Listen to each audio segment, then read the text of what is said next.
Hello there and welcome to my channel Novice Modelling and the Midlife Crisis. I'm back again with another completed build from my April project, which was called Land of the Rising Sun Week. It's currently June, so obviously I didn't really get very far, and basically here we are with another completed kit. I'm going to be having my last can of Sapporo, which I bought in April. This is a premium beer from Japan, brewed in Dublin, Ireland. Yeah, well, that's advertising for you. So basically, this is our ICM Ki-27b Japan Army Fighter, model kit number 72202 in 172 scale. When I decided to tackle a load of Japanese aircraft, it was basically on the idea that most of them come in one colour on top and one colour on bottom. So for a novice like myself who was trying to get to grips with his airbrush, it seemed like a kind of a good idea.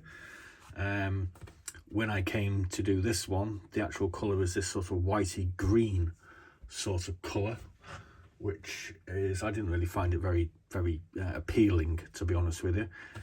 Though luckily it came with an alternate colouring for 24 Sentai 2 Shutai China, December 1941, which was a camouflage colouring, which is kind of unusual for the Japanese Army Navy. This is an army fighter, obviously, so maybe they prefer the camo look. So I kind of decided to go with that. The colours, I have to be quite honest with you, are not particularly accurate. I'm not familiar with ICM's colour range. They do their own range of paints, which I'm actually thinking of getting hold of, because I've found them sort of quite a reasonable price online. So, but I just decided to basically let my imagination kind of run wild. It was supposed to be sort of a two-tone sort of beige and green. I didn't have a particularly pleasant experience with building this particular kit. I'll tell you about that in a second. And I decided to hand paint this one, and I lovingly termed it dark green and baby poop. So yeah, it kind of looks that way, doesn't it? The kit itself was easy but complicated. The main sort of the wings and the fuselage all went together quite nicely, I seem to remember. However, it had a very overcomplicated and over-detailed engine, which had a hell of a lot of parts going on for, I mean, it's all inside the engine housing at the end of the day. And as you can probably see, I made a bit of a pig's ear out of it, and it's totally off center. So I'm not blaming ICM for that. I mean, that's basically my somewhat limited abilities at kit building at the moment, and I am actually improving at these, as hopefully you'll agree with some of the other kits that I've built. But this was a bit of a frustrating kit, unfortunately, with the fact that I hand painted it and did apply quite a few amounts of coats of paint onto it. I did manage to obliterate quite a lot of the detail on the upper surfaces and most of the detail on the lower surfaces as well. I remember now, I did actually have a bit of an issue with this fixing point here, which I had to attack with some Vallejo putty. So as a general all-in-all kit, I didn't really enjoy it, and kind of didn't put as much attention and care into building it as maybe I should have done, because as soon as I realised I'd got this problem here, everything else just went, oh, I can't be doing with this.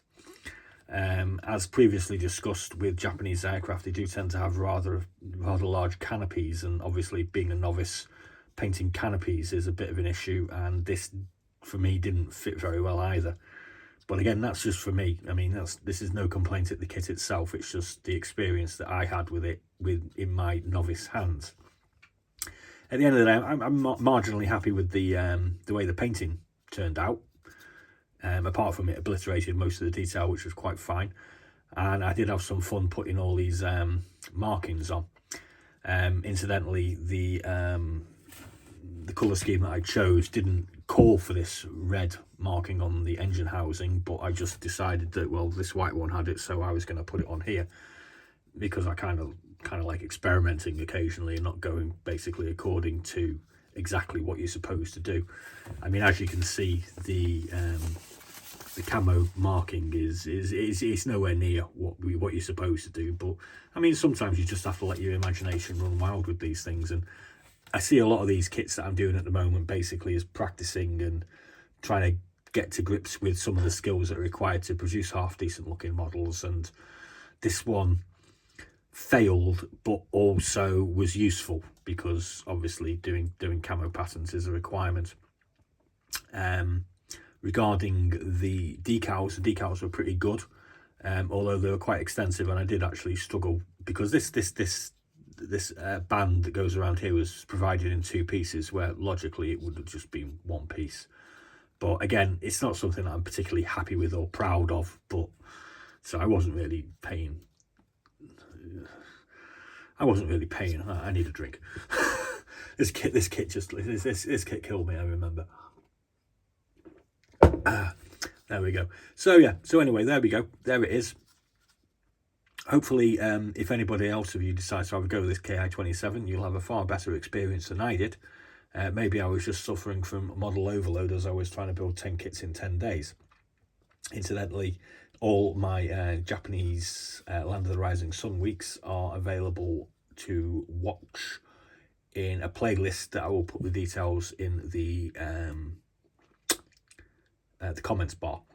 So you can have a look at the build series and the what's in the boxes I did for those as well. So yeah, it's a bit of a disaster, but every now and again you have to have a bit of a disaster to learn some useful skills and learn patience and learn following instructions more to detail than you actually, sometimes you think you know what you're doing when you don't. That's definitely the case with this engine anyway.